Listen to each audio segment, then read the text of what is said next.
Canto VIII, Circle 5, Styx, the wrathful Phlegyas. Circle 6, Dis, the fallen angels. The poets stand at the edge of the swamp, and a mysterious signal flames from the great tower.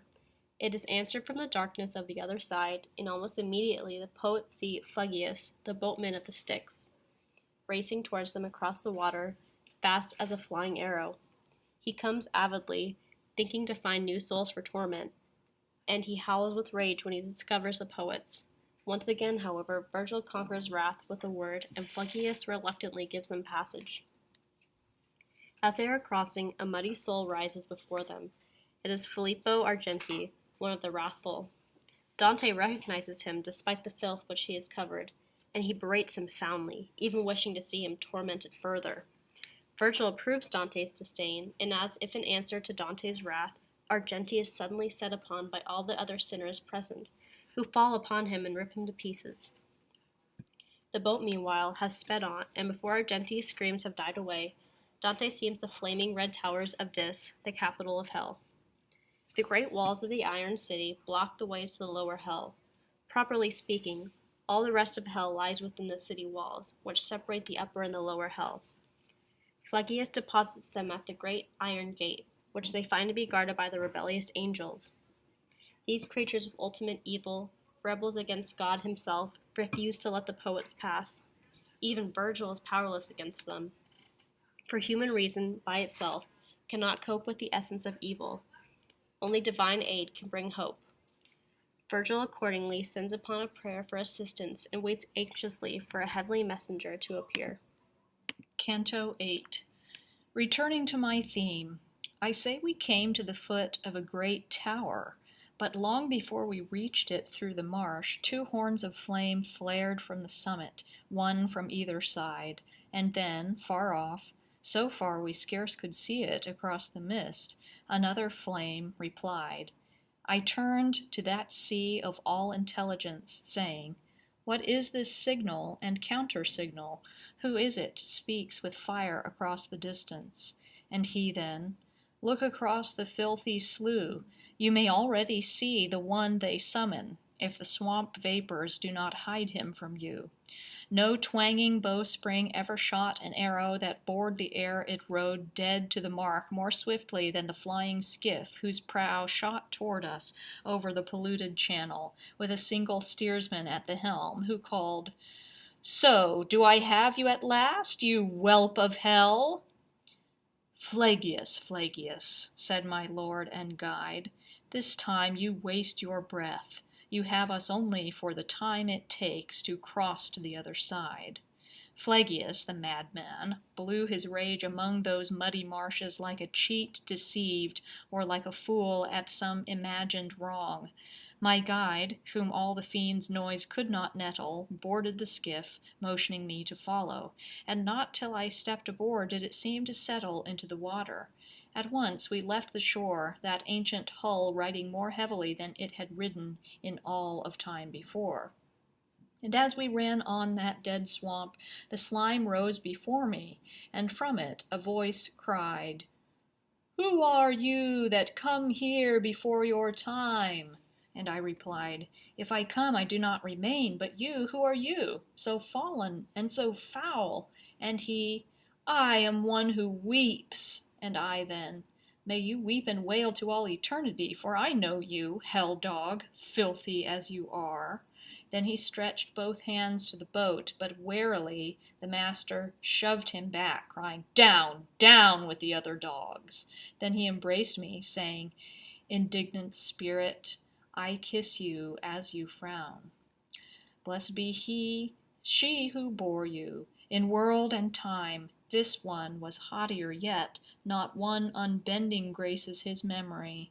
Here is his shadow in slime.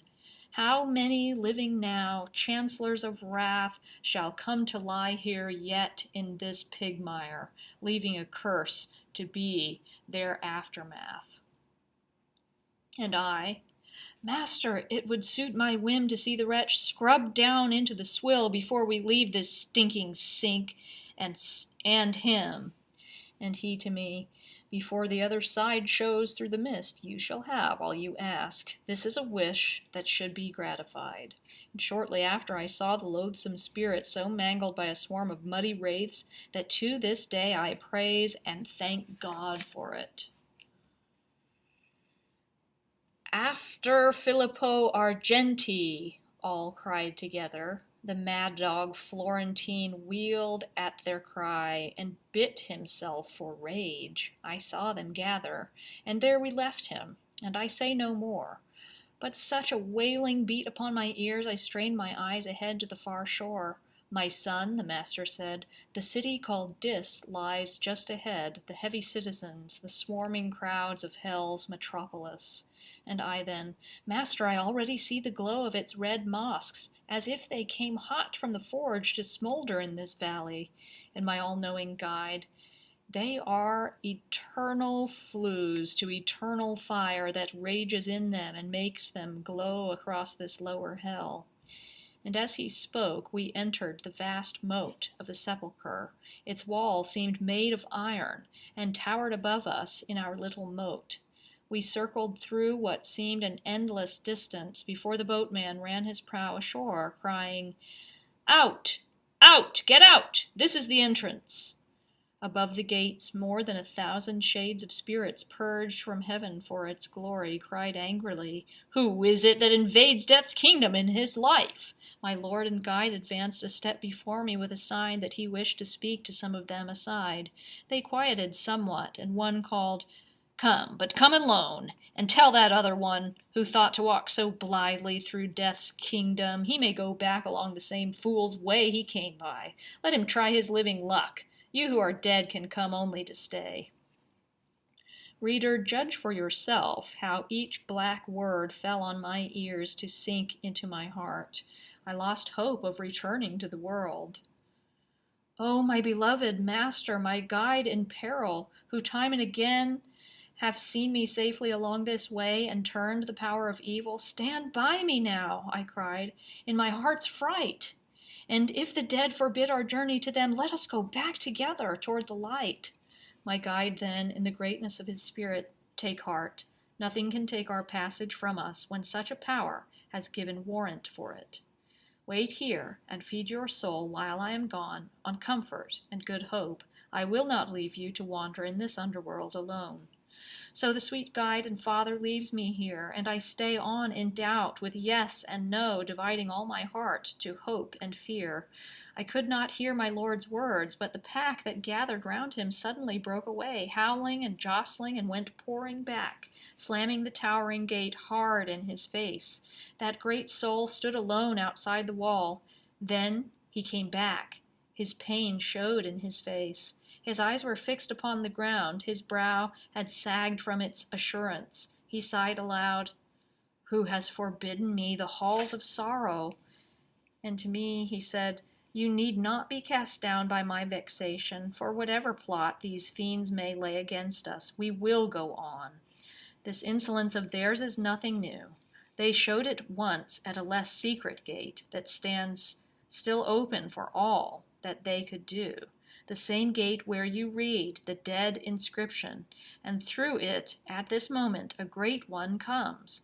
Already he has passed it, and moves down, ledge by dark ledge. He is one who needs no guide, and at his touch all gates must spring aside."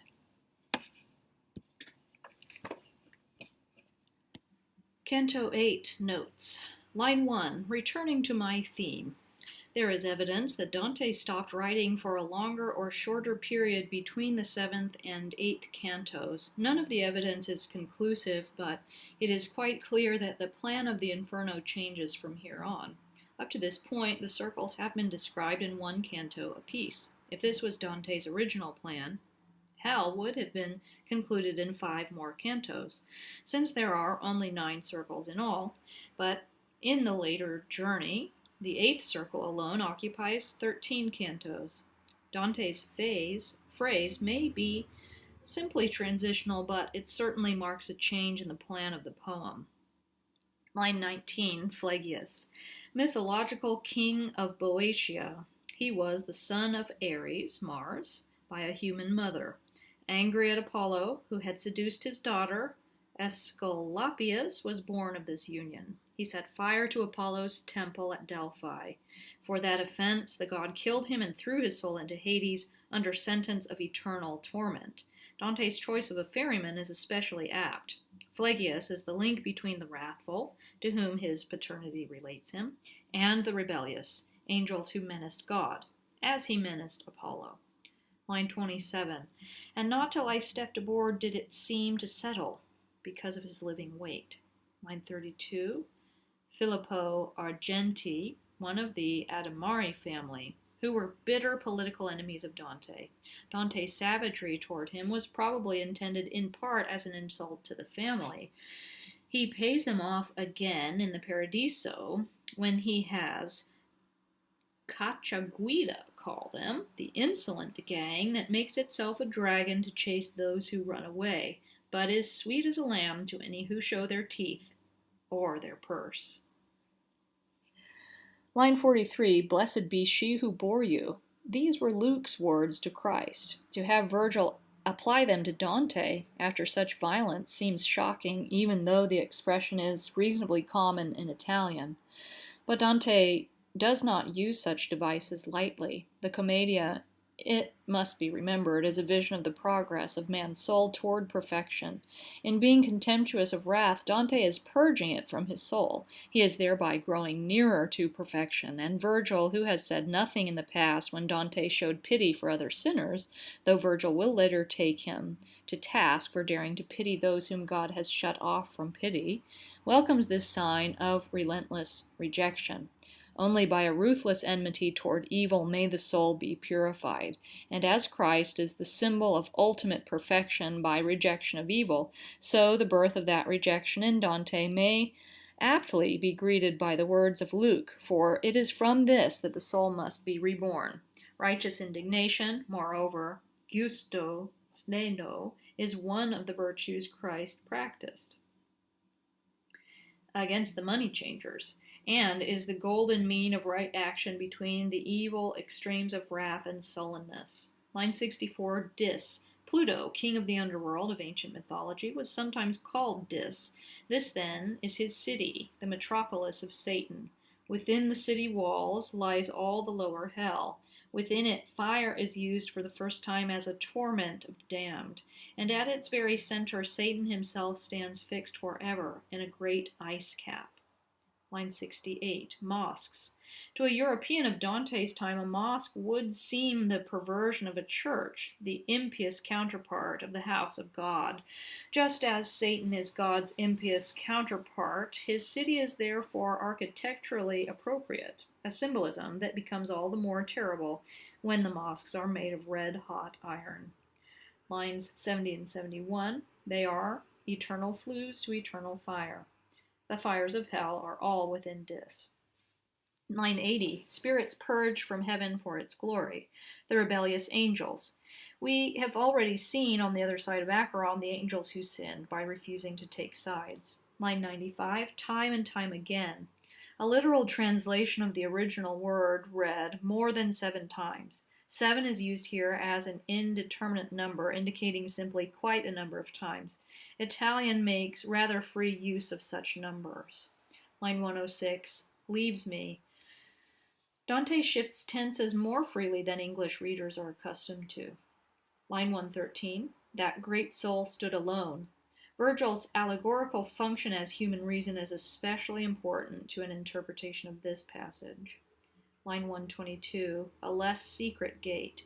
The gate of hell. According to an early medieval tradition, these demons gathered at the outer gate to oppose the descent of Christ into limbo at the time of the harrowing of hell, but Christ broke the door open, and it has remained so ever since. The service of the Mass for Holy Saturday still sings a translation which means, on this day our Savior broke open the door of the dead and its lock as well. Line 125, a great one, a messenger of heaven. He is described in the next canto.